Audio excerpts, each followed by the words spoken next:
Fala pessoal, aqui é o Renato Santos, seu host do Comitante Podcast, e ao meu lado, Valdemar Soares, o co-host. E aí, Vavá, como é que você E, tá? e aí, galera, tudo bem com vocês? Estou ótimo. Sou o Valdemar Soares, sou o co-host do Comitante Podcast. De novo, muito feliz aí pelo engajamento do pessoal, né, Renatão? No último Isso. vídeo. E vamos nessa para mais um podcast. E agradeço ao Matheus também, que fez parte do episódio, mostrou várias coisas interessantes. Obrigado mesmo. E, né, hoje o podcast é sobre um tema diferente, né? Hoje o commit de hoje não é fit, né, Vavá? Hoje é diferente, hoje é um doc, né, Renatão? É um É doc? um doc. O nosso doc, ele significa que a gente vai documentar algo, ou basicamente a gente vai conversar sobre um tema aqui relacionado a desenvolvimento, né? E o tema de hoje que a gente escolheu é gestão de projetos de tecnologia. Então é isso, ó, vamos começar o podcast, mas antes, né, do podcast iniciar, a gente entrar no tema, a gente tem nossa Bunny Question, né? A Bunny Question. Bunny question. A nossa Burning Question você quer dizer, falar para os nossos ouvintes o que é a Burning Question? Beleza. A Burning Question é uma pergunta que a gente faz, né, no começo do podcast. É uma pergunta polêmica, então a gente espera ali que vocês respondam nos comentários aí, no vídeo, a opinião de vocês. Mas vamos dar a nossa opinião no final desse vídeo. Então, Exatamente, ah, a exatamente. gente- qual é a Burning Question de hoje, Renatão? Vamos Então, a lá. Burning Question de hoje, como sempre, né, polêmica. E o mais interessante das perguntas que a gente está trazendo aqui na Burning Question é que são perguntas que desde o júnior até o sênior sempre tem essa discussão. Sempre, sempre, sempre. Lá atrás, quando eu comecei com o desenvolvimento de software, até hoje as pessoas fazem a mesma pergunta, né? Então, essa é mais uma dessas, que não tem resposta. Sempre vai ter alguém tendo essa dúvida, né? E qual que é a Bunny Quest de hoje? Pergunta: é necessário ter curso superior para trabalhar com desenvolvimento de software? É, essa é polêmica, hein, galera? Isso daí a gente vai responder no final do episódio. Mas, desse vídeo, né? Mas deixem aí no comentário sobre a opinião de Deixa aí no vocês e tudo comentário mais, aí. que vamos, né? Vamos ler no próximo episódio. Hoje a gente tá sem a Robotrônica, ela faz os comentários aqui, mas no próximo episódio ela vai estar aí, que a nossa IA, ela vai responder, ela vai ler os comentários de vocês aí em tempo Tá real pra sem gente token, poder. tá sem token, né? Tá sem token, acabou o token, galerinha. Então, Acabou o token, galerinha. tô- Só pro enquanto próximo. tiver token, no próximo a gente economiza os tokens dela. Então, É. vamos lá. Tá. Para começar aqui, então, né, pessoal, de onde surgiu essa ideia de trazer esse tópico, né, de gestão de projeto de time de tecnologia? Eu já trabalhei algumas vezes com liderança de time, o Valdemar também, liderando projetos, e a gente percebe que existe certos problemas que sempre acontecem, né, que a gente tem que acabar lidando com eles para desenvolver projetos cada vez melhores, né? E me mandaram aqui uma imagem, uma mensagem no último podcast, de um gráfico, né, que eu vou mostrar na tela para quem está assistindo, né? E o título é Por que os projetos falham? Né? E aí lista vários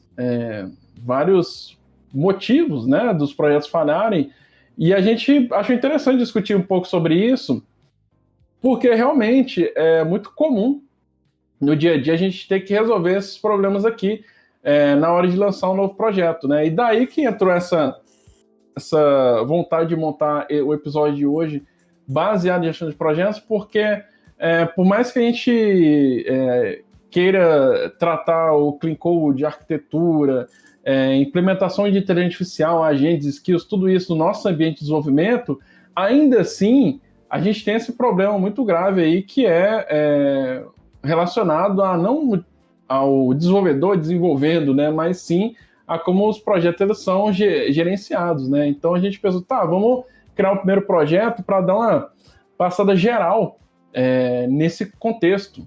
Então, por esse motivo, a gente vai iniciar esse commit doc com esse tópico. E o primeiro eu até já dei um spoiler, o Renatão estava passando no chart, né? Depois ele passou sobre todos os pontos do chart. Mas o primeiro é gestão de projetos não é burocracia, é reduzir incerteza.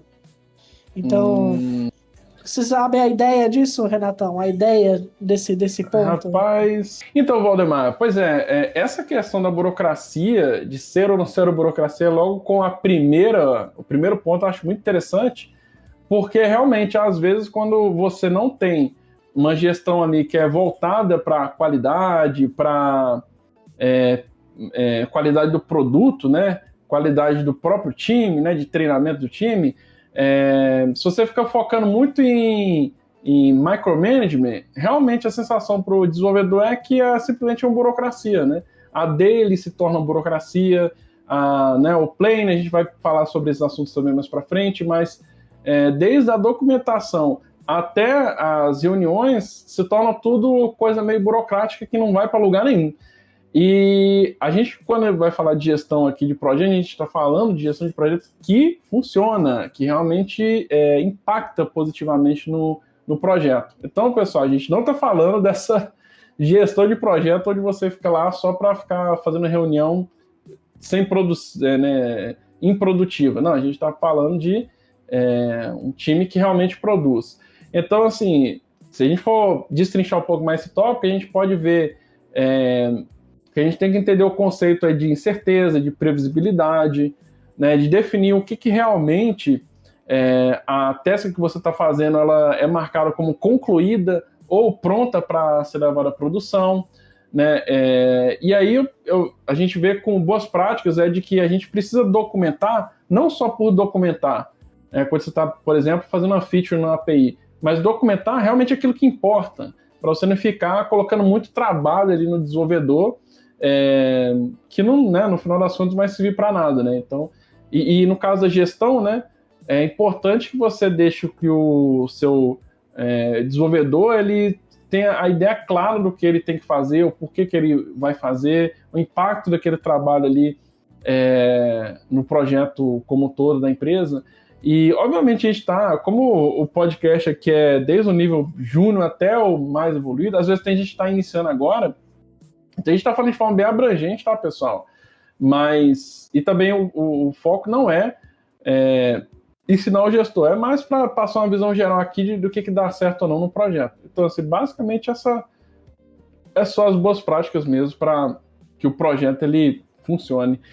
Vamos entrar aqui então no segundo tópico, Vavá, que Perfeito. é alinhamento que funciona.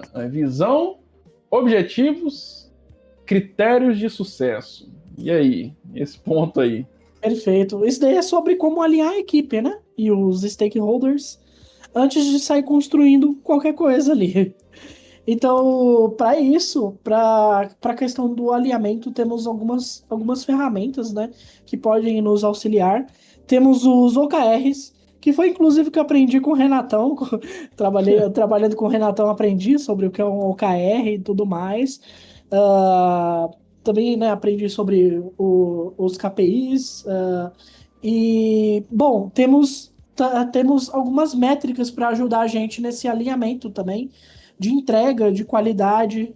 Tem uma métrica muito interessante, né, chamada North Star Metric, que ele ajuda, né, nessa questão de alinhamento antes de construir. E uma boa prática, nesse caso, é fazer perguntas que destravem antes de construir as coisas. A gente tem que saber qual problema estamos resolvendo antes de resolvê-lo, né? Isso daí parece óbvio, né? A gente falando assim, não, realmente, a gente tem que se perguntar ali qual problema estamos resolvendo, mas é aí onde muita gente falha. É aí onde muita gente falha. O pessoal não sabe o que está resolvendo, eles não fazem essa pergunta que parece simples, não sabem para quem está resolvendo esse problema, isso daí é muito importante, e também não sabem metrificar ali se deu certo ou não, se está dando certo ou não. Por isso que a gente tem essas métricas de entrega e de qualidade. Então, é basicamente isso, é ter uma visão geral do problema, traçar os objetivos e os critérios de sucesso que ajudam nas métricas, né, e tudo mais, para você saber se o que você está construindo faz sentido. Esse é um grande ponto, né? Dá para falar sobre isso o dia todo, né? Então... a gente está passando uma visão geral para você realmente saber que isso impacta, né? Mas realmente, para aprofundar todos esses tópicos aqui, galerinha, sim, vocês vão conseguir pesquisar, tem livros falando sobre isso. E o que o Ademar falou, acho interessante, sobre a visão, né, e o engajamento, que tem a ver com esse problema do gráfico número 5 aqui, que é falta de engajamento dos stakeholders. E às vezes, quando a gente fala de ter o critério, né, de sucesso e de alinhar a expectativa, tem muito disso, né? Às vezes não está alinhado o time de desenvolvimento com a alta gestão. Então a gestão pensa que está passando uma coisa, o time de desenvolvimento pensa outra coisa. Então é muito importante assim, definir, ter bem claro essa visão, objetivos e critérios, né? O OKR, pessoal, eu assim, super recomendo também vocês darem uma conferida. É uma metodologia, né, que serve para você ter objetivos ali bem claros, mas ao mesmo tempo, né, para você alinhar a sua equipe inteira, mas ao mesmo tempo que você também pode desenvolver ao máximo a capacidade do seu time, né? Com a série de ferramentas ali que a plataforma disponibiliza, por isso que eu super recomendo. Muita empresa de marketing, de desenvolvimento de software utiliza ela. Além disso, eu também coloquei 2 links aqui, tá, pessoal, para ajudar vocês nesse processo, que é o Notion, né, para você poder organizar suas tarefas, organizar as tarefas e compartilhar também essa visão da empresa inteira com o seu time, e o ClickUp também, que é outra ferramenta muito poderosa, também tem OKR, tanto o Notion quanto o ClickUp possuem dashboards de OKR para você acompanhar, o seu gestor acompanhar, você poder interagir ali com os objetivos, mas é isso, ter essa clareza é muito importante. E a gente entra, então, o primeiro aí... Vamos falar então, o terceiro, então. Porque eu ia só falar, ó, o primeiro, gestão de projeto não é só ficar escrevendo um monte de baboseira e burocracia. 2, alinhamento que funciona, você tem que ter visão, objetivo, critério, então tem que ser bem claro. E o terceiro, hein, Vavá? O terceiro, se você puder voltar ao chart lá, aquele chart que você mostrou no início, porque o terceiro tem tudo a ver com o segundo ponto ali de levantamento de requisitos. É ruim, né? Porque o terceiro é requisito sem caos, histórias, escopo e não fazer o que não importa. Ixi, então... rapaz, isso aí todo desenvolvedor já passou por isso já. Beleza. O que acontece? Como escrever requisitos bons para devs sem virar livros? Olha olha essa frase, né? Eu vejo assim, é comum às vezes quando a gente está... Eu lembro que na faculdade, quando eu tinha matéria sobre requisitos, sobre gestão de negócio, até mesmo modelagem de dados, quando a gente falava, tinha que ir para o Excel e escrever ali requisito, e dado, e estrutura, o pessoal torcia o nariz, até hoje o pessoal torce o nariz porque a galera quer programar, quer a tela preta, quer terminal, e essa parte a galera não curte muito. Mas... E assim, obviamente, né, não é o desenvolvedor que vai definir esses requisitos, né? Você tem o PO, você tem o Tech Lead, tem o Team Manager, mas a definição desse escopo, a criação dessas histórias, né? Histórias, quando a gente está falando histórias do Scrum, né? Muito... E não fazer o que não importa, é muito importante você ter isso bem claro, o seu time ter isso bem claro, para não criar um problema que é muito comum, que é a insatisfação do desenvolvedor, é a perca de tempo absurdo do time de desenvolvimento de software, é a quantidade muito absurda de retrabalho que é feito. Às vezes você faz alguma coisa ali, não completa, porque ficou meio incerto ali aquele requisito, ninguém sabia mais o que era, aí passa 2 sprints, aí você tem que voltar para adaptar aquilo, porque, sabe, então realmente esse top 3 aqui, ele mata muitos projetos, tá? E talvez projetos até incríveis, né? E aí eu posso citar, você tem que ter user stories, né? Mais uma vez, falando do Scrum, user stories aí muito bem definidos, mas também não tem que ser não é um Senhor dos Anéis que você tem que escrever, né? Tem que ser o mais claro possível. Tem que fazer enfatias entregáveis, né? Muito importante. Às vezes você... Já aconteceu com a gente, né, Vavá? A gente definia assim, os stories, às vezes ficar grande demais, pequeno demais. Eu tinha que quebrar. Você tem que quebrar ali para ficar mais claro ali, mais fácil, encaixar inclusive, de você sprint, explicar. Né? Isso, para encaixar na sprint, ficar claro e fácil de você explicar quando estiver trabalhando com outros desenvolvedores ali. E o Event Storm, né, que é quando você junta o pessoal para poder, ao invés de simplesmente, o que a gente vai fazer? Não, a gente se coloca no lado do usuário, né, pensa quais são os eventos ali que o usuário vai fazer. Ele vai acessar, vai fazer um cadastro. Ele vai recuperar a senha, quais são os passos para isso? Então, assim, esse workshop é muito importante para a gente entender o que o usuário realmente vai fazer, para quando você for criar as stories do seu sprint, você realmente atacar os problemas que existem e não ficar pensando, né, o que será que o meu usuário vai fazer, né? Então, as boas práticas aí critério de aceites. Ajudam a reduzir o achismo. Então, o que é o critério de aceite, né? O que a gente vai definir quando uma funcionalidade, o meu usuário final, né? O meu cliente, ele realmente fala, eu quero que resolva esse problema ali, né? Você tem que passar por esse critério de aceite para ele falar, realmente agora resolveu. E o escopo não é só lista, o que é muito importante quando a gente pensa num projeto até pequeno, né? Um CRUD aí, simples, de cadastro de usuário, você consegue criar tantas stories para um CRUD tão simples, que é muito comum você criar uma lista gigantesca e infinita, né? Então, é importante também ter isso em mente, o que não vai entrar na lista, né? No backlog, na sua lista aí. Então, é super importante. E eu também faço iteração aqui com essa explicação, porque né, eu tinha citado que isso faz o desenvolvedor ficar desmotivado. Porque, às vezes, quando você cria uma funcionalidade... você solicita uma funcionalidade para um desenvolvedor, ele desenvolve aquilo e se empenha para desenvolver ao máximo, né? E quando ele finalmente cria, você chega na próxima sprint e fala, Vavá, não preciso mais disso não. E aí o desenvolvedor ele pensa, poxa, perdi um tempão, né? E por mais que ele está sendo remunerado, mas isso realmente faz com que a pessoa desmotive, né? Porque ela fica a sensação de que o trabalho que ela faz é irrelevante, né? Não precisa ter, né, zelo nenhum, e aí realmente faz com que a pessoa comece a desenvolver com menos qualidade. Então, para o cara que é, né, team leader aí, gestor, ele tem que se atentar a isso também. Então, esse foi o terceiro ponto. E a gente vai para o quarto ponto, então, né? Quarto ponto, lá, estimativas úteis e quando parar de estimar. Essa daí... Bom, a ideia desse daí é basicamente estimar sem cair na ilusão de precisão.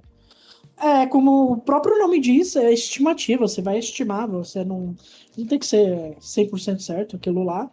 Para isso temos algumas ferramentas. Quando a gente cria a história, porque o Renatão falou e tudo mais, a gente coloca, né, alguns pontos naquela história para ver mais ou menos o peso dela na sprint.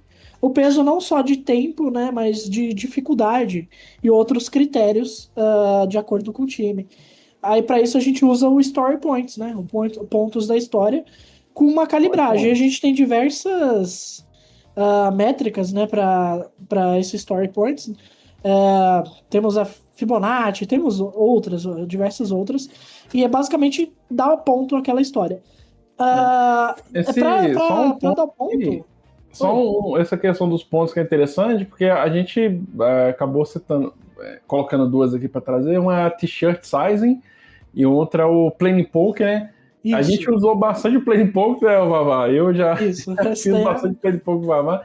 E o t-shirt nada mais é do que você tamanho de camisa, né, traduzindo para o português, que é basicamente você definir a story.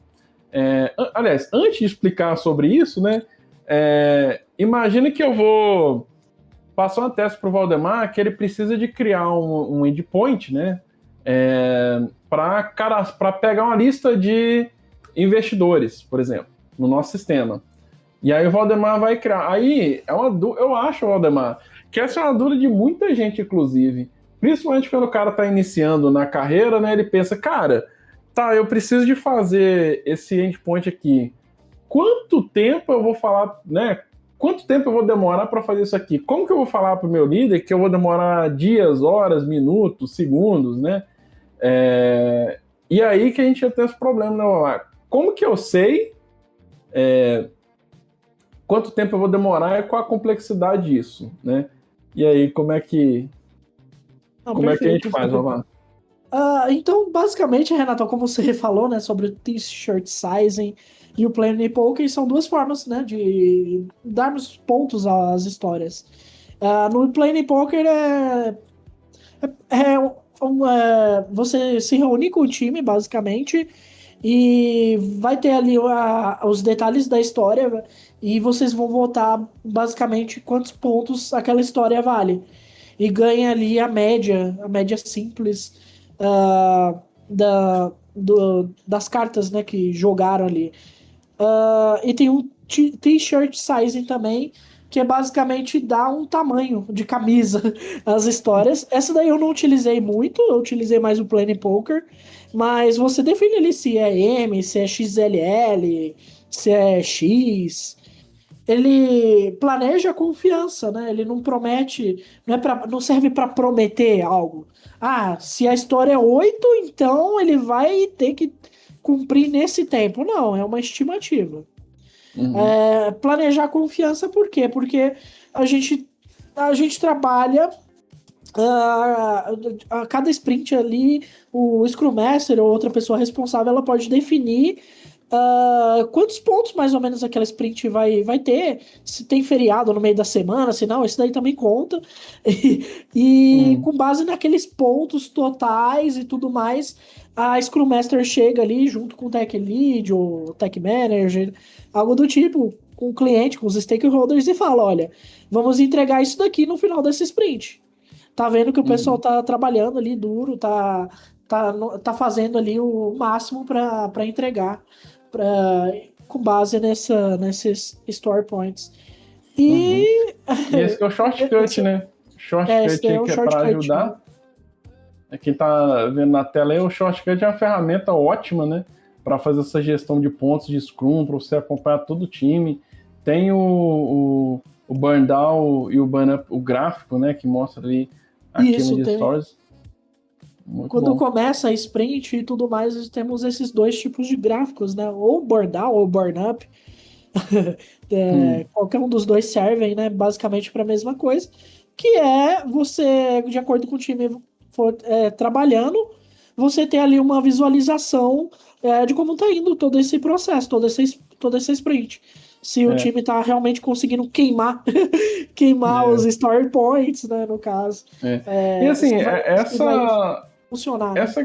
essa questão da estimativa é aquela frase easy said and done, né? É mais fácil falar do que fazer, porque, obviamente, né, pessoal, que pode haver ali um momento que tem uma task ali, um story que você não tá... que ou você ou o seu líder ele não consegue definir uma pontuação, né? Mas como o Valdemar falou, né, é só para ter uma estimativa ali. Então, estimativa. E aí tem que... E cada time também tem uma cadência diferente, né? Por isso que eu já vou entrar no quinto ponto aqui. Planejamento na vida real. Roadmap versus sprint versus fluxo contínuo. Esse é o nosso quinto ponto. Como planejar sem matar o time, né? Então, a gente precisa desenvolver essa ferramenta e na hora realmente de desenvolver a ferramenta, a gente começa a cria o roadmap, né? A gente vai entregar tal dia, essa feature e tudo mais. A gente pega esse roadmap e transforma ele em sprints, né? E coloca muitos stories ali. e depois ver como é que funciona o fluxo contínuo, né? E às vezes a gente percebe que, né, se você não planejou direito, você vai perceber que tem muito mais coisa para fazer do que você pensou, né? Que você definiu lá atrás, quando você estava colocando o roadmap. Aí vem atraso, né? E aí a gente vai voltar de novo no gráfico, né? Que é o ponto 3. O 3 e o 2, né? Que é mudança de escopo e levantamento de requisitos ruins, né? Então, quando a gente vem ali nessa questão do planejamento desse roadmap, você precisa estar atento ao projeto. Eu vejo assim que quanto mais sênior você quanto mais rodado e quanto mais empresa você passou, mais fácil fica de você ter essa visão. Às vezes você começa... Eu e o Valdemar, a gente já acabou desenvolvendo mais isso, né, Vavá? De pegar um projeto e já... isso aqui, eu preciso me atentar a isso, isso e isso. E é até interessante, porque às vezes você, por conta de experiências passadas, você acaba já de cara falando, nesse projeto a gente precisa de desenvolver essa parte aqui. Aí, às vezes, o cara, quando é júnior, ele nem sabe, mas por que o cara falou isso, né? Porque você já sabe que você, no momento tal, você vai precisar daquilo. Então é muito bom ter sêniors, né, no time, justamente para ter essa visão a longo prazo aí, ao invés de você ficar descobrindo os problemas em tempo de execução, né? E para isso, a gente tem aqui, né, para fazer esse acompanhamento desses sprints, a gente tem o Scrum, né, que a gente já até passou por ele aqui. Quem não conhece o Scrum, tá, pessoal? Se você está começando desenvolvimento de software, rapaz, você pode ler, reler, aprender, testar, experimentar, aplicar nas suas... Ô, Valdemar, você aplica o Scrum só no trabalho ou no seu dia a dia também você já chegou a utilizar o Scrum? Só no trabalho mesmo. Eu nunca cheguei. Mas e você, Renato? Já fiz muito tempo atrás, já fiz. Depois já fiz também com OKR, mas depois eu parei de utilizar isso aí, deixo só no trabalho mesmo.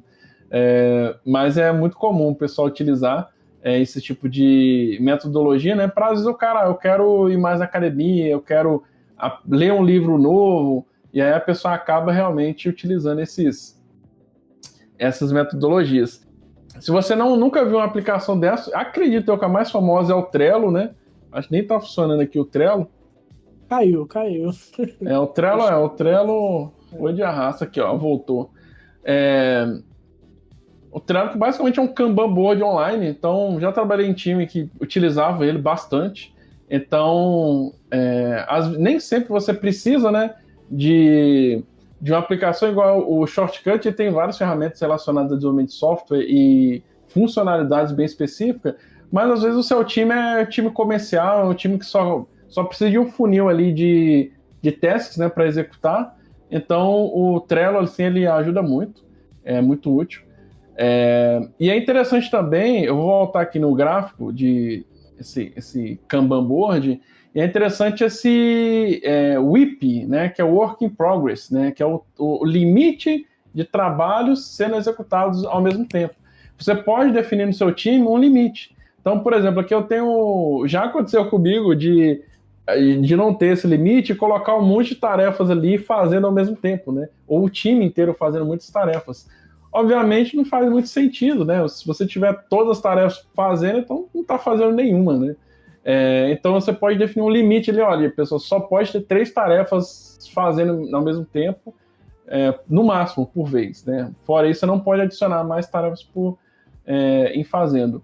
E aí você vai conseguir acompanhar também a cadência do seu time, né? Que é, o meu time, sei lá, tem 6 pessoas, 5, 6 pessoas. Quantas testes a gente consegue executar? A gente tem um gráfico também que ele mostra que a partir de 6 pessoas no time, o projeto começa a diminuir a quantidade de tarefas feitas e não aumentar, né? Por quê? Porque aumenta a dependência de um para o outro. Então, é interessante ver a cadência, até quanto, né, o seu time consegue produzir. E a boa prática, né, para isso, planejamento é um acordo de como vamos responder a mudanças, não um contrato fixo. Então, mais uma vez, né, quem é do desenvolvimento de software sabe, sempre vai mudar, sempre vai ter uma alteração externa, inclusive, muitas das vezes, né? Mesmo que o seu time ele seja extremamente estruturado e alinhado com o stakeholder, ainda assim pode acontecer uma mudança nova na AWS, na Azure, numa política de privacidade que vai fazer com que você altere tasks, né? Então, é comum. Então, entenda, existe todo esse planejamento aí, mas pode haver mudança sim, então a gente já tem que estar atento a isso. Vamos para o sexto tópico. A gente tá, daqui a pouco, cara, se você pegar, você deve pegar esses nossos 10 pontos aqui e estudar aprofundado, acho que você pode ser um grande líder, né? Não, Vavá? Não, com certeza, com certeza. Sexto tópico, então. Comunicação que evita retrabalho, cerimônias e rituais de verdade, Vavá. Boa, esse daí já entra na parte da comunicação. Então a gente tem que saber realmente o que realmente comunica e o que só consome tempo. Então temos ali várias técnicas, separamos algumas, né, para falarmos aqui. Então temos rituais com objetivo claro. Podemos fazer reuniões de refinamento e com base nessas reuniões podemos ver se aquilo lá está fazendo sentido, né, realmente. Isso daí reduz a incerteza, fazer esses refinamentos. Temos o segundo, que é um pouco polêmico também, a daily focada em impedimentos, não apenas... basicamente isso, focado em impedimentos. Tem gente que faz daily ali de 30, 40 minutos. A daily ela tem que ser bem objetiva, tá, galera? É o, é o que eu fiz, o que eu tô fazendo, e se tem algum bloco, né? Então. Porque existe esse. E talvez exista, assim, essa. Porque já aconteceu comigo, assim, de você você vai fazer a daily, aí o outro cara ele fala assim 1000 coisas que fez. Aí você pensa, poxa, mas eu fiquei o dia inteiro ontem mexendo numa task só. Aí o cara fica meio assim, né? Pô, se eu falar só isso, aí fica parecendo que o outro cara tava trabalhando alucinadamente enquanto eu tava fazendo uma coisa só. Mas o que o Valdemar tá falando aí é que tem que parar com essa piração, né? Basicamente, você tem ali, aquela task que é a sua, você tem que fazer e seu objetivo. Eu fiz essa task aqui e hoje eu vou fazer essa outra, né? Isso, exato. A daily ela tem que ser bem rápida, né? Então ela não. Ali, posteriormente, você pode reunir ali com o pessoal se tiver alguma coisa e fazer outra reunião, mas a dele ela realmente é focada em impedimentos, é para ver se algum colega do time tá com algum problema e se tiver, aí depois o pessoal discute como resolver. Bom, aí temos ali outra técnica, né, que é o no gap, que é uma atualização assíncrona, por exemplo, um resumo curto semanal, para ver como está realmente o andamento, né, do projeto e tudo mais. Então, tem umas boas práticas que separamos aqui. A primeira delas é usar canais com intenção. Você tem um Slack ou outro tipo de ferramenta, você pode usar ela para coordenar muito bem com o seu time. E documentar e usar documentação para decisão, usar outra ferramenta, né, de documentação. A documentação para decisão vocês podem usar, por exemplo, o Notion, que o Renatão mostrou ali e tudo mais, para realmente documentar o que está sendo feito, para outras pessoas do time documentar o que faz sentido, né? Não vai sair documentando qualquer coisa, né? E eu já tanto trabalhei com o Slack, eu até estou mostrando aqui na tela, já trabalhei com o Notion e com o ClickUp também, com isso de utilizar essas ferramentas para comunicar com o time inteiro, né? Sim. São muito bons. Né? Mas basicamente também tem um contexto, né, galera? A gente não pode ter ali uma tarefa solta, a gente tem que saber o porquê, se tem dependências, riscos e tudo mais. Isso daí evita muitos problemas. Saber não é só uma tarefa, ela tem um contexto. Então, é basicamente isso. E assim, o nosso podcast é até meio formato dele, né? E aí a gente usa o Discord. É tipo realmente para dev mesmo, né, o cara? Temos o sétimo ponto, então, né? Sétimo ponto. Qual que é o sétimo ponto? O sétimo ponto é gestão de risco e mudança. Como lidar com surgiu um novo problema. Isso aí é comum, viu? Comum demais, né? A gente tá ali, tô aqui trabalhando aqui, controle, não sei mais o que, modo, de repente, boom, nova task, né? Aí parece aquele bonequinho do Mortal Kombat, né? Toasty! O cara aparece ali, você... Ixi. Então, preparar o time, né, para o inevitável. Mudanças sem desorganização. Então, eu acho que esse tópico é interessante porque quando a gente está criando uma story ali, quando a gente está no Scrum, né, quando a gente está pensando na nossa task ali, quanto tempo eu demoro para fazer essa tarefa, tá? É muito comum, eu acho que é até natural, né? Principalmente a pessoa que já começa a desenvolver e está querendo mostrar serviço ali, você colocar exatamente o tempo que você leva para executar aquela tarefa sem nenhum contratempo. Né? Então, sei lá, eu tô vendo que eu consigo fazer isso aqui em 1 hora, então eu vou falar que eu faço em 1 hora essa tarefa. Só que num ambiente real, né? E aí, obviamente, depende de projeto para projeto. Né? Às vezes você está no startup, onde está tudo sendo montado do zero, então a probabilidade de ter muitos desses imprevistos são muito maiores do que você está na empresa que já tem projetos consolidados, com muita coisa estruturada, né? A chance pode ser menor nesse caso.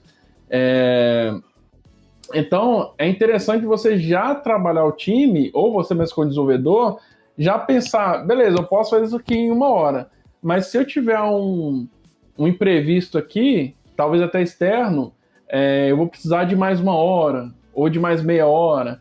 Né? Então, quando você já coloca esse tempo aí para você poder compensar, você já está começando a pensar em desenvolvimento de software com risco de mudança, né? Que é o sétimo ponto.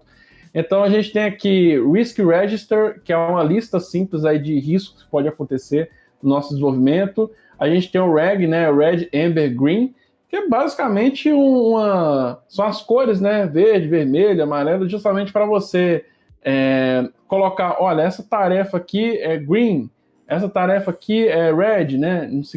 No sentido de ser muito importante, ou não é tão importante assim. Você ter o pré-mortem, né? Que é você já entender, você já se perguntar como isso vai dar errado, né? E para você já se precaver. Tá, se essa tarefa que o Valdemar está fazendo der errado, né? Como é que eu vou... qual que é o caminho que eu vou ter aqui para poder não prejudicar outras pessoas do time ou o projeto inteiro, né?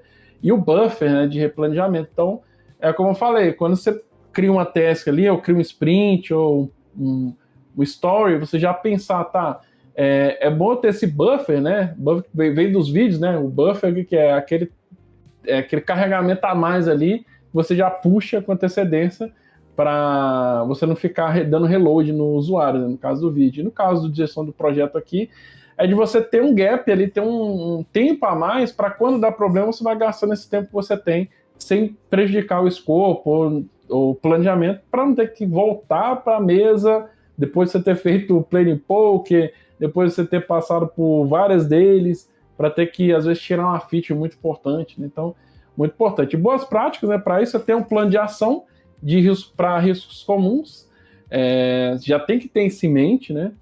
Claro que isso já na visão do gestor, né, do time, porque a realidade, quando você está trabalhando ali no dia a dia, você já entende que o seu gestor já te passou a tarefa com ele já pensando isso, né? E guardar um espaço no planejamento para a descoberta, né, do inevitável. Então, você como desenvolvedor, você, né, sempre pensa assim, tá, eu vou fazer essa task aqui, mas se eu tiver um imprevisto aqui, como que eu vou, né, poder me deslocar de um projeto para o outro? Eu acho, Valdemar, a gente estava falando um tempo atrás, né, sobre notebooks, né, computador, notebook, e eu acho até engraçado isso, porque quando a gente... como que os computadores são tão modernos, né, e a realidade é que quando a gente para pensar, as ferramentas de desenvolvimento elas não são tão pesadas assim, dependendo da sua stack, obviamente, mas o maior problema, né, que a gente estava vendo é que no mundo real você acaba abrindo tantos projetos ao mesmo tempo, dependendo do seu time, que a quantidade de projetos já começa a deixar o seu computador lento e aí puxa a sua cadência de desenvolvimento, né? Então, às vezes, quando você está na empresa onde você tem vários projetos, cada um rodando um serviço diferente, você vai ver que um computador para abrir o VS Code ou Sublime Text um código, realmente ele é rápido, só que no ambiente real de produção, né, Mas é um pouco 133 diferente. não vai funcionar. E eu trouxe aqui, né, eu vou mostrar aqui o Gira, né, que é extremamente conhecido, né, enfim, praticamente todos os times de desenvolvimento já utilizaram em algum momento ou utilizam.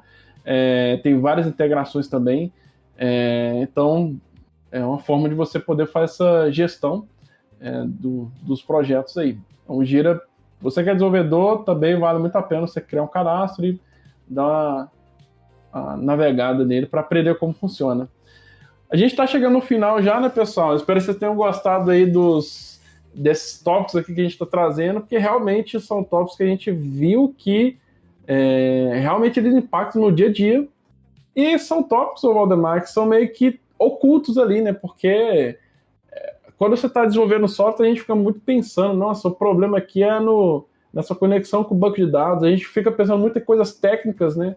Sendo que essa parte de gestão, ela trava muito. E a gente chega no 8º tópico, né? Que é dependências e bloqueios. A arte de destravar o trabalho.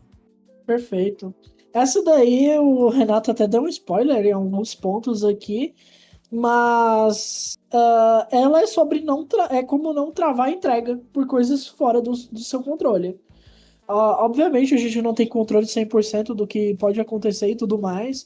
Para isso temos várias técnicas durante a etapa de desenvolvimento e tudo mais, temos que ter em mente, por exemplo, as dependências, né? Às vezes uma história depende da outra. Então a gente fala assim, olha, essa história aqui bloqueou a que eu estou trabalhando. Por isso que a gente tem algumas técnicas, tipo a matriz de dependências, onde a gente traça o que bloqueia o quê.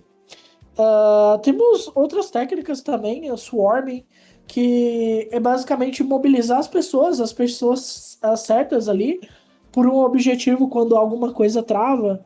Isso daí tem muito a ver também com comunicação, né? A gente saber com quem a gente vai falar quando alguma coisa der errado é realmente importante durante o projeto.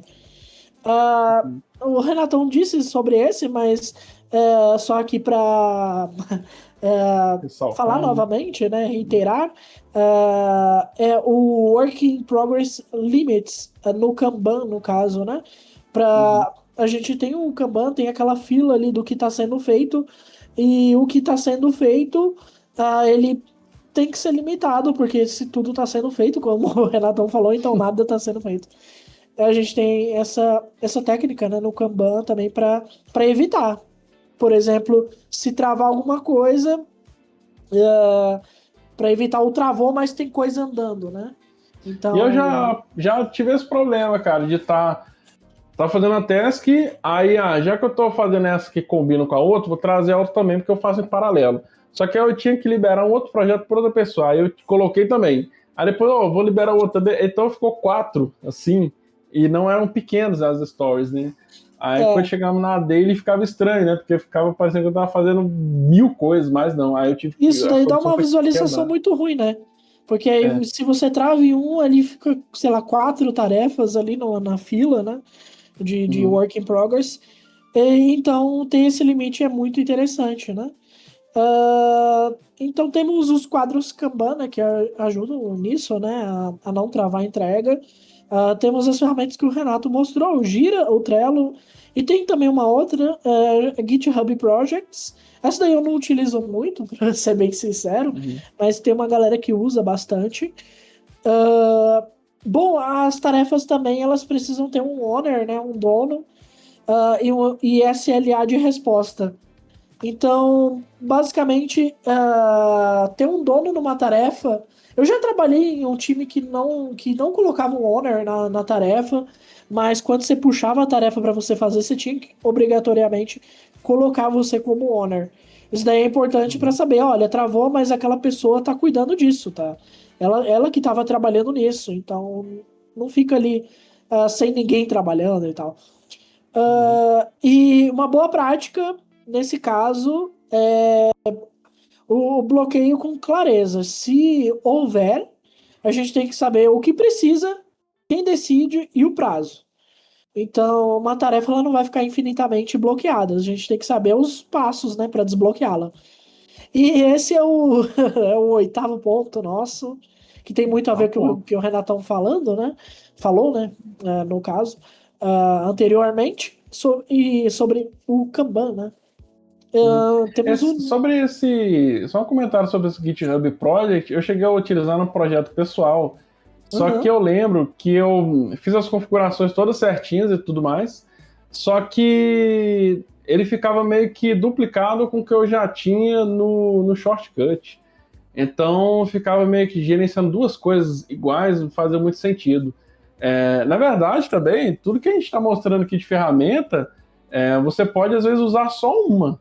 Eu mesmo já usei várias e várias ferramentas de anotação e hoje eu uso basicamente o Notion, né? Mas já usei o Evernote, já usei aquele da Microsoft, esqueci o nome, o rosa, OneNote, já usei o OneNote, já usei outros também, genéricos, e eles fazem quase a mesma coisa. Então, se você usa o shortcut, às vezes não faz sentido usar o ClickUp, né? Às vezes você usa o Gira, não faz nem sentido, você nem precisa usar o shortcut, mas às vezes você quer só usar o GitHub, né? Às vezes você quer, não, eu só quero desenvolver esse projeto aqui, o GitHub ou o GitLab já é suficiente para mim, e ele realmente é completo, só que ficava duplicado no meu caso, né? Boa. Vamos para o nono ponto aí. O nono ponto é qualidade como parte da gestão. Feedback rápido e redução de retrabalho. Então, Vavá, esse tópico é muito interessante e a gente até colocou ele aqui porque a gente queria falar um pouco sobre observabilidade, automação, gestão, né, de logs de erro. E quando a gente fala de gestão é interessante para a gente acompanhar isso, para a gente ver se realmente funcionou, se deu certo, se deu resultado aquela feature que a gente acabou de colocar na produção, né? Às vezes você quer testar, né, se uma feature ela realmente vai ter a adesão dos usuários, se vai fazer o nosso ROI ali aumentar. Então, quando a gente coloca na produção, a gente tem que saber, será que, primeiro, tem que colocar rápido, né, tem que ser uma forma rápida e prática para ser para fazer o deploy. A gente faz usa o CI/CD para isso, né, automatizado. A gente também tem aqui o Defect Prevention, né, que basicamente é prevenção de erros. Então, quando eu faço esse deploy, antes, na hora de desenvolver mesmo, eu utilizo o TDD ou não utilizo, né? Eu testo a minha aplicação, quais são as políticas de testes que eu tenho ali no meu time. Depois que você faz o deploy disso, né, você pode rodar esse teste ainda, teste caixa preta, caixa branca. Você pode colocar testes ali também pré-build, pós-build dentro do próprio do workflow, né, de CI/CD, justamente para pegar os erros ali antes de realmente colocar na produção. Observabilidade, né, então logs, métricas, tudo isso para quê? Para acompanhar a qualidade mesmo do trabalho que você está entregando, né? E eu acho que é muito interessante isso a gente trazer no processo de gestão, porque eu acho que deixa bem claro para o time, não só para o gestor, do trabalho, né, do escopo, da responsabilidade do trabalho dele, né? Então, às vezes você vai montar uma feature, você faz ali, passou num teste, você bota para produção, não, beleza, mas vamos acompanhar no processo no ambiente de produção, se com o banco de dados que tem na produção, com as integrações, com o ambiente real, se o trabalho que você fez realmente ele teve um impacto positivo ali, né? E se foi um impacto positivo, quão positivo foi, né? Então, nesses casos aqui, a gente pode colocar aí, eu até trouxe alguns, né? Eu coloquei aqui o Grafana, né? Para você poder fazer o acompanhamento. Eu coloquei aqui também o Datadog, que é muito interessante, você poder... assim, o Datadog é completo, né, Vavá? Tem muita coisa. Ele é completinho. E se você você consegue tanto observar a integração com o banco de dados, Heroku, AWS, Azure, a sua API, se está funcionando, quão bem está funcionando, tracing, log de erros, logs, assim, é muito completo mesmo. E o Sentry, né, que é mais voltado para erros, né? mas ainda assim é uma plataforma ótima para você poder acompanhar, né? Você está dando tudo certo ali nas suas features, tanto ambiente dev, homologação de produção, e é algo muito importante aqui, tá? No caso do CI/CD, né, eu basicamente utilizo, eu e o Valdemar, a gente utiliza muito o GitLab e o GitHub, né, então você utilizando ali os arquivos YAML, você consegue ter criar, né, esses arquivos, esse pipeline aí, e até isso eu aprendi com o Valdemar, né, da criação do pipeline com o versionamento, né, um dia a gente tem que trazer, né, Vavá, essas técnicas na prática, são muito interessantes, e automatizadas, né, desde o processo do deploy, do build, até versionamento automatizado, para você vincular isso aí com shortcut, com ClickUp, e isso aí é muito interessante. Você quer falar um pouco sobre isso, Valdemar? Bom, só nos pontos ali que mais que eu trabalhei mais, né? CI/CD e trabalho, né? Trabalho, né? Ainda. CI/CD basicamente é automação, né? Você ajuda o seu time ali, você não vai fazer um deploy totalmente manual, você tem uma pipeline ali robusta que não só builda e deploya, né? Mas você pode incluir também os testes, né? Unitários e tudo mais nessa pipeline.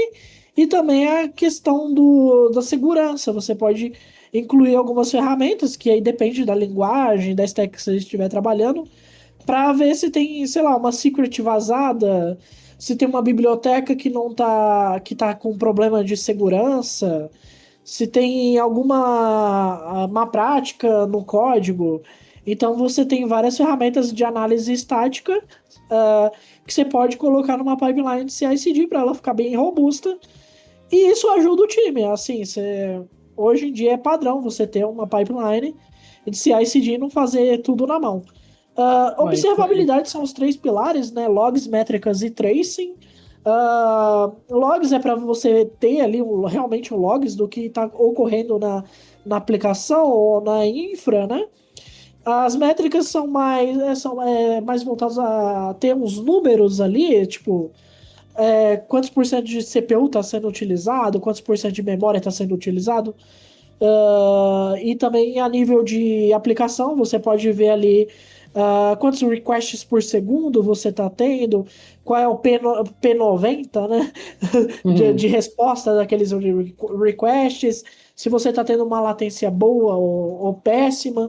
Isso tudo te ajuda a melhorar o seu produto, né?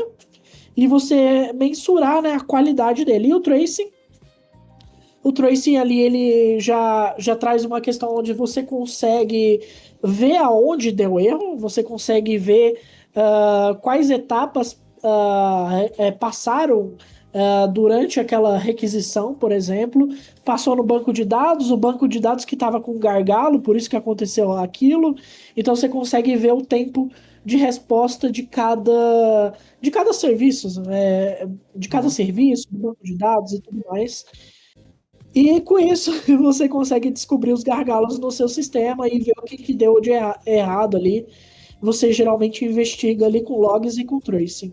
E sem contar que isso aqui a gente está pegando assim a ponta do iceberg, né? Porque você pode entrar em telemetria, e o Valdemar, inclusive, tem um projeto muito interessante, talvez a gente até traz depois, com tudo isso rodando, né? Local, localhost, não é? Se eu não me engano. Isso, é local, uma stack local de mobilidade. Com Docker e tudo mais, e é bem interessante, porque você consegue ver com o Prometheus, acho que já está integrado também. O legal é que quando você utiliza um projeto usando essas ferramentas para você poder fazer esse acompanhamento, depois quando você utiliza um projeto que não tem isso, a sensação é que você está meio que no escuro, né? A sensação total. Porque essas ferramentas, eu realmente, boa parte dos problemas que eu resolvo, sem essas ferramentas, eu realmente não saberia como resolvê-los, sabe? Isso daí ajuda demais. No feeling, né? Na sorte ali, aí você tem que ficar tentando adivinhar como o cara chegou naquele problema, então assim, realmente perfeito. Absurdo, e tem a questão dos alertas também, podemos configurar uns alertas, por exemplo, num Prometheus da vida, se chegar, sei lá, dando um exemplo aqui, 90%, 80% de uso de CPU, eu quero receber uma notificação no Slack ou no e-mail. Isso Uhum. daí é bastante utilizado. Bom, esses são os pilares da observabilidade, e isso daí ajuda a mensurar, como eu disse, a qualidade, né? Então, Isso. você vai ter um feedback, né? Um feedback rápido sobre tudo que está acontecendo na aplicação ou na infra e tudo isso. E Isso. E aí, hoje em dia é voltando padrão. aqui, com certeza. E hoje aqui, se a gente for pegar nesse escopo, por que que a gente botou como é que eu vou dizer? A gente insistiu nessa tecla da importância disso. Quando a gente pega aqui essa lista, né, com vários problemas que afetam diretamente o projeto, a gente pega aqui levantamento de requisitos ruim, por exemplo. Se eu pegar comunicação deficiente, prazo irrealista, estimativa inadequada de orçamento, muitas das vezes essas ferramentas de observabilidade aqui a gente consegue exatamente identificar o problema e muitas das vezes, inclusive, com antecedência, ao invés de ficar perdendo dinheiro ali, tempo, a gente saber, não vale a pena investir seguir esse caminho, porque a gente já viu que não vai dar bom. Seja porque a ferramenta a feature ali não teve adesão do usuário, seja porque ela dava conflito com outra coisa, seja porque, às vezes, até gasto do servidor era alto demais, ou, enfim, dava retrabalho, enfim. Vale muito a pena e vocês vão ver um impacto muito grande depois que utilizar esse tópico 9 aqui e se atentar à qualidade na gestão de feedback. Então, por fim, a gente chega na última, a 10ª, liderança técnica e melhoria contínua, retrospectivas que geram resultado. Perfeito. Essa, E aí, essa vai lá. tem uma ideia de como aumentar a evolução no processo, né? Com, eu diria, um baixo drama. Então, não adianta nada a gente mensurar, né, a qualidade, fazer todos aqueles steps, né, que citamos aqui, se não tivermos realmente algo para ver se realmente está dando certo. Então, temos algumas ferramentas e técnicas, por exemplo, a retrospectiva, com Start, Stop, Continue, ou 5 Whys, né? Você vai ver se aquilo tá fazendo sentido, se precisa de alguns ajustes e tudo mais. Além das métricas que eu falei ali sobre que medem a qualidade, temos outros tipos de métricas que são mais voltadas ao processo, né? Temos o lead time, o throughput e o work item aging. Essas métricas elas são diferentes, né? Porque agora elas já medem um processo mesmo. Tem como fazer Não a também aplicação, né? experimentos. Isso. Tem como fazer também experimentos, né? Com hipótese e resultados. Isso daí é também totalmente válido para você ver, né, a evolução do processo e ver o que precisa ser melhorado ou não. Bom, temos algumas boas práticas. A primeira delas é ter melhorias pequenas e testáveis. Porque imagina, a gente tem uma melhoria muito grande e a gente vê no final que nada daquilo era realmente satisfazia a hipótese, né? Uhum. Era totalmente contrário, né? O resultado totalmente negativo. Isso daí acaba sendo um bloqueio, né? O projeto todo. Isso daí Uhum. pode acabar com o projeto, na verdade. Você Uhum. precisa ter melhorias pequenas, você precisa validar essas melhorias e essas melhorias precisam ser testáveis, né?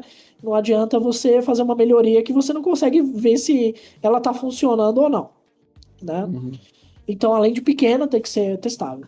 E outra coisa muito importante, batemos muito aqui nessa tecla, mas documentar as decisões e aprendizados para não repetir. É muito comum em empresas em estágio inicial e tudo mais, você ter um problema ali que repete sprint a cada sprint, e não são problemas diferentes, às vezes é o mesmo problema. Isso é porque um dos motivos é pela falta de documentação, né? Você precisa documentar as decisões e aprendizados. Nesse caso, se tivesse uma documentação bonitinha ali, prontinha para o desenvolvedor, ele olhasse, olha, por que dessa forma aqui não funcionou? Ele vai bater o olho nessa documentação e vai ver, ó, foi decidido dessa forma aqui por causa disso, disso e disso. Então, isso daí ajuda no amadurecimento de todo o time. Então, bom, é basicamente isso, para não ficar dando voltas, né? Isso. E você tem esse tipo, né, de documentação. E na nossa área tem muito disso, né? Existem várias formas de você chegar no mesmo lugar, né? Então, às vezes, não é nem... às vezes, se você não documenta, você encontrou a solução de um jeito. Aí, se você não passar para outro cara, ele vai conseguir chegar naquela solução, só que de outra forma. Só que aí pode não dar bom. E a gente chega na última questão, né, pessoal? Então, esses são os 10 pontos que a gente listou, que eles criam esse problema aqui, ó, né, que é de por que os projetos falham, né? E vocês percebem que nenhum deles aqui a gente colocou falta a IA no processo. Isso a gente está frisando aqui, que para resolver esses problemas aqui de escopo de projeto incerto, levantamento de requisito, tudo isso, basta você ter essa visão aqui e claro, muitas dessas coisas aqui é o próprio gestor mesmo que ele vai passar para vocês, mas você como desenvolvedor, às vezes você está percebendo que tem um problema ali acontecendo no seu time e você vai conseguir identificar com esses 10 tópicos que a gente colocou que provavelmente foi um desses aqui que não está implementado, né? Você mesmo pode falar com o seu gestor, olha, eu queria implementar isso aqui, queria ver se a gente pode fazer dessa forma aqui para poder evitar esses problemas futuros e criar, obviamente, um time muito mais eficiente, né? Que trabalhe muito mais rápido e atendendo melhor os stakeholders e os clientes, né? Então é isso. E outras, né? E como a gente passou por muitas ferramentas aqui, acho que eu até tinha pulado esse Miro aqui, que é de mapa, né? A gente passou por várias ferramentas, pessoal, vale muito a pena você pegar todos eles, testar, experimentar. Se você é de desenvolvimento de software, vale muito a pena. Se você mexe com gestão, aí é obrigatório saber isso. Se você mexe com gestão, se você é líder do seu time, seja back, front, infra, design, marketing, várias áreas, inclusive, vocês vão precisar de utilizar as ferramentas. Talvez um dia a gente traga um episódio mostrando como a gente utiliza, né? Como eu utilizo o Notion para poder fazer uma gestão do time, como o Valdemar utiliza, a gente utiliza aqui como a gente implementa um sistema de observabilidade, lidando com vários projetos ao mesmo tempo. Tem vários tópicos interessantes, mas é isso. Vamos pronto para o Burning Question, para a resposta? Burning Question. Será que o pessoal escreve aí embaixo, né, a Burning Question de hoje, já encerrando aqui o episódio de hoje. A Burning Question é necessário ter curso superior para trabalhar como desenvolvedor de software? Então, Valdemar, você quer falar primeiro?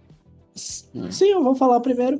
Bom, a minha opinião é que não, mas ele abre diversas portas, sabe? A forma que eu entrei nessa área foi através eu estava numa faculdade e tudo mais, e foi por isso que eu consegui essa oportunidade. Então ela é uma porta de entrada, você deseja, né, ser desenvolvedor e tudo mais, mas tem muitas coisas ali, cara, muitos conceitos, tudo bem, não são voltados realmente ao mercado e tudo mais, mas eles te ajudam, assim, na sua carreira. Quando você tá na faculdade e tudo mais, você não sabe se vai ser um front, se vai ser um back, se você vai trabalhar com infra, se você vai ser, sei lá, um DevOps, ou outra área, né, machine learning, um cientista de dados. A faculdade pode te ajudar nisso também. Conhecimentos que você vai carregar toda a sua carreira, muitas entrevistas técnicas, elas pedem alguns conceitos que ensinam na faculdade. Às vezes você não vai inverter uma árvore binária, né, no seu dia a dia, mas você vai precisar disso, e isso daí é o que pedem realmente para passar numa entrevista. Isso daí é bem comum. A faculdade ela te dá o caminho ali, você tem que seguir. Ela não vai formar um especialista, né?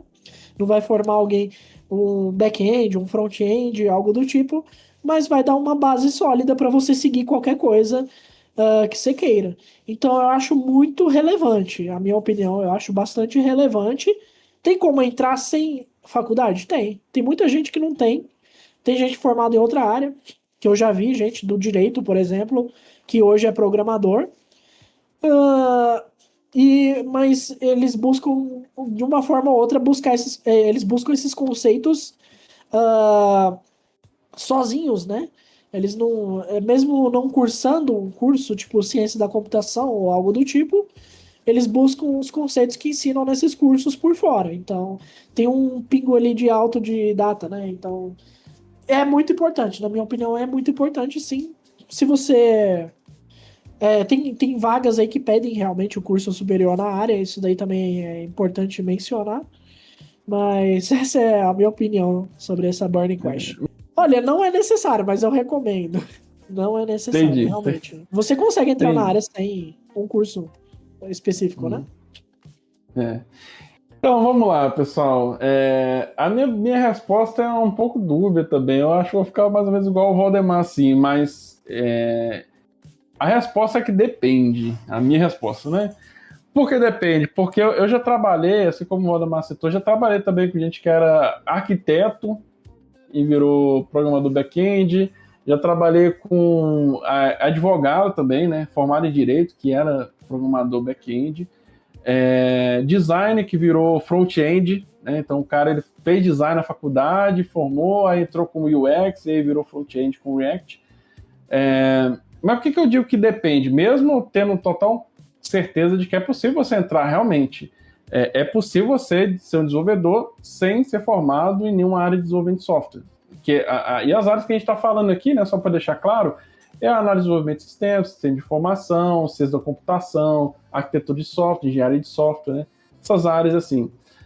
Só que depende porque eu acredito que quando você tem uma formação acadêmica, quando você passa pela faculdade, você tem um leque de conhecimento muito maior do que quando você é um autodidata. Né? Quando você está na faculdade, você aprende muita coisa que você, por conta própria, nem saberia que existe. Porque você está muito no agora, ali no imediato. Eu quero fazer funcionar essa API, é basicamente isso. E isso, quando você tem um time que já é mais rodado, né? Quando você tem um time de sênior, de pleno, você percebe essa diferença na hora de tomar decisão.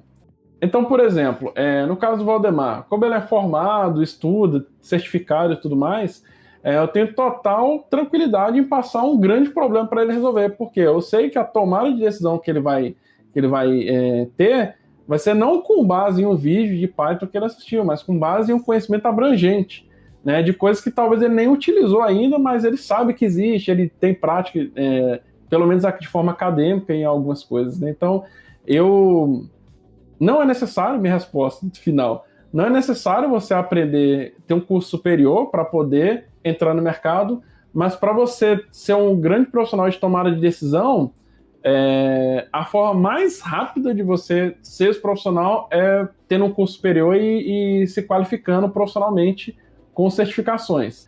Essa é a minha resposta. Deixa você aí que está ouvindo a gente, deixa sua resposta aí embaixo. Né? Eu sei que essa pergunta é polêmica, todos os Burning Questions são polêmicos, né? Você é formado, você atua quanto tempo na empresa, você sentiu a diferença se você, às vezes, entrou na faculdade e você começou a estudar, você sentiu alguma diferença, teve alguma melhoria no seu trabalho por causa disso? Né? Então, deixe sua resposta aí, que a gente vai trazer aqui no próximo podcast o seu comentário, certinho? Bom, essa daí então, foi finalizando... a Burning Question. Então, finalizando, Vavá, eu quero agradecer a você, então, por esse tempo aí, para a gente conversar sobre esse tópico que é tão importante das empresas e às vezes é tão negligenciado, né, em alguns momentos, mas a gente percebe que dá um impacto tão grande no resultado final, né, da empresa. Então, eu quero agradecer aí esse momento de conversa bacana que a gente teve. E aí, você pode dar a sua despedida aí. Tranquilo, eu que agradeço. Agradeço aí mais uma participação no Comitante. E aí, galera, a gente espera aí a resposta de vocês sobre essa Burning Question. Esse é um tópico muito interessante. E é isso, galera. Eu agradeço a todos vocês que ficaram aqui com a gente até o final. E vamos aí para mais um episódio aí no próximo. Mas é isso, pessoal. Curte, compartilhe, comente realizado. Então, o doc de hoje acabou. A gente se vê no próximo podcast e até mais. Tchau, tchau. Até mais. Tchau, tchau.